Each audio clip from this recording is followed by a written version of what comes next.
আল্লাহ রসুল সাপরে ডাক দিছে, এই সাপ বের হ। আমার আবু বকরকে কেন কামড় দিছ ক? সাথে সাথে আল্লাহ সাপের জবান খুলে দিছে।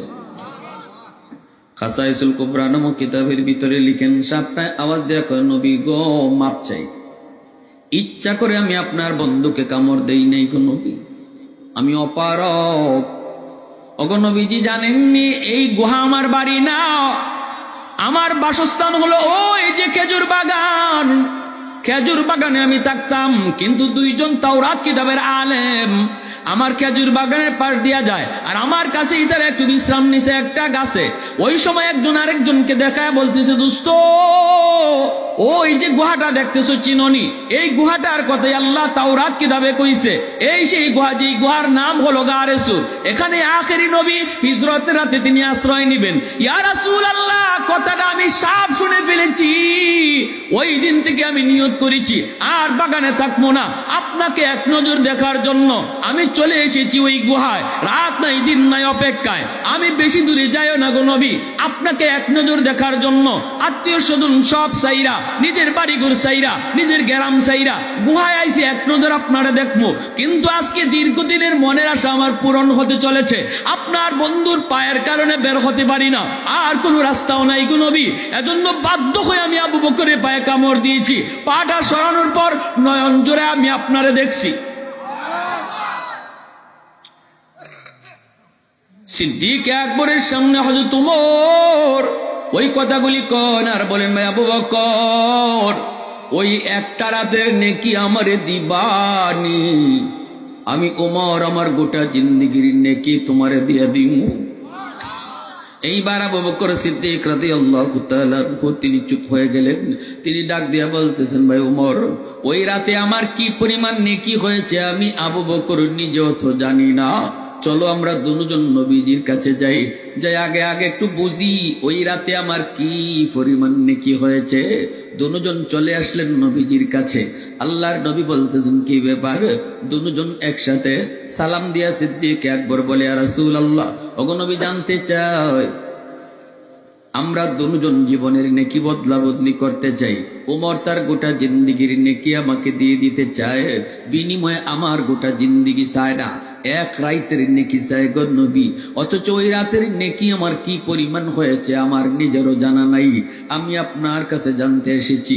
আল্লাহ রসুল বলেন, কোন রাত? কয় সেই রাতটা হলো আপনার সাথে হিজরতের রাত। আল্লাহ আল্লাহ নবী রহমতের নবী বলে, আবু বকর তুমি আমার শ্বশুর, ওমরও আমার শ্বশুর, অতএব আমি কোন কথা কইমু, কার পক্ষে যাইব কার বিপক্ষে যাইব, কে খুশি হইব কে নারাজ হইব, আমি লাইনই নাই। জীবনের নেকি বদলা বদলি করবা কি করবা না তোমাদের বিষয়, কিন্তু যেটা জানতে চেয়েছো হিজরতের রাতে তোমার কি পরিমাণ নেকি হয়েছে এটা তোমাকে বলি। গোটা উম্মতের নেকি যদি এক পাল্লায় রাখা হয়, আর তোমার শুধু ওই এক রাতের নেকি এক পাল্লায় রাখা হয়, তোমার নেকি পাল্লা ভারী হয়ে যাবে। ইল্লা মান তাবা ওয়া আমানা ওয়া আমিলা আমালান সালিহা ফাউলাইকা ইউবাদদিলুল্লাহু সাইয়্যাতিহিম হাসানাত ওয়া কানাল্লাহু গফুরার রহিমা। এবার সিদ্দিক আকবর কয়, ভাই ওমর, আমি তো অদ্দুর যে আমার নেকিটা আমি জানতাম না, না ভাই আমি বদলাইতে রাজি না। সুবহানাল্লাহ, জোরে কোন, আরো জোরে কোন না সুবহানাল্লাহ। তাহলে আমরা যদি গুনাহ করার পরে ড্যাম কেয়ার হয়ে চলি, এটা আল্লাহর কাছে বড় অপছন্দের। কিন্তু একজন মানুষ গুনাহ হয়ে যাওয়ার পরে যদি কইলে, আল্লাহ মাফ করে দিল, আল্লাহ ভুল করে লিছি, আল্লাহ আর করতাম না, আল্লাহ এখন বান্দা আমি জানোস তোরে, তখন কি জাত মায়া করি, যার দ্বারা গুনাহ ওই না এর থেকেও তোরে আমি বেশি মায়া করি। এজন্য আল্লাহ পাক তাওয়াবিনের মহব্বতের কথা আগে আনছেন, আর মুতাতাহিরিনের কথা আল্লাহ পরে নিয়েছেন। কোন এক হাদিসে আসছে, আল্লাহ যদি দুনিয়ার মানুষ গুনাহ না করে, গুনাহ করার পরে যে ওই যে আল্লাহর কাছে কান্দাকাটি করে, আল্লাহর কাছে কান্দে, এটা আল্লাহর কাছে এত মায়া লাগে, এত ভাল লাগে, আল্লাহ এত ভাল লাগে। কোন ইরম্বাই যদি মানুষ আমার কাছে না কাঁদতো, এই মানুষ সব বাদ দিয়া আমি আরেক জাতি দুনিয়া পাঠাইতাম। কান্দাকাটিটা আমি আল্লাহর কাছে বড় ভাল লাগে। সুবহানাল্লাহ।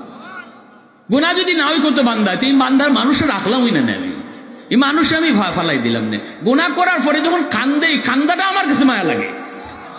আমরা যে ড্যাম কেড়ে চলি, এটা আল্লাহ পছন্দ করে। বান্দা গুনাহ তো হইবই তোর দ্বারা, তুই তো মানুষ, গুনাহ তো হইব তোর দ্বারা, তো গুনাহ করাইব শয়তানে।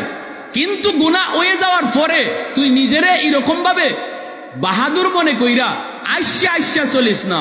গুনাহটা যদি শয়তানে করাইলায়, নফসের খায়ের সাথে যদি কইরেও ফেলাস, সাথে সাথে কইলিস আল্লাহ ভুল করে ফেলছি মালিক, আর করতাম না, আর করতাম না, আর করতাম না। আল্লাহ পাক কোন এই জিনিসটা আমি আল্লাহর কাছে বড় মায়ার, বড় পছন্দের। তখনই বান্দাটা আল্লাহর অলির তালিকায় নাম উঠে নেয়। এজন্য তওবাকারী তওবার লগে লগে আল্লাহর অলি হয়ে যায়। সব কাজে সময় লাগে, সময় লাগে না শুধু এক কাজে, সেটা হলো আল্লাহর অলি হওয়া। কেমনে?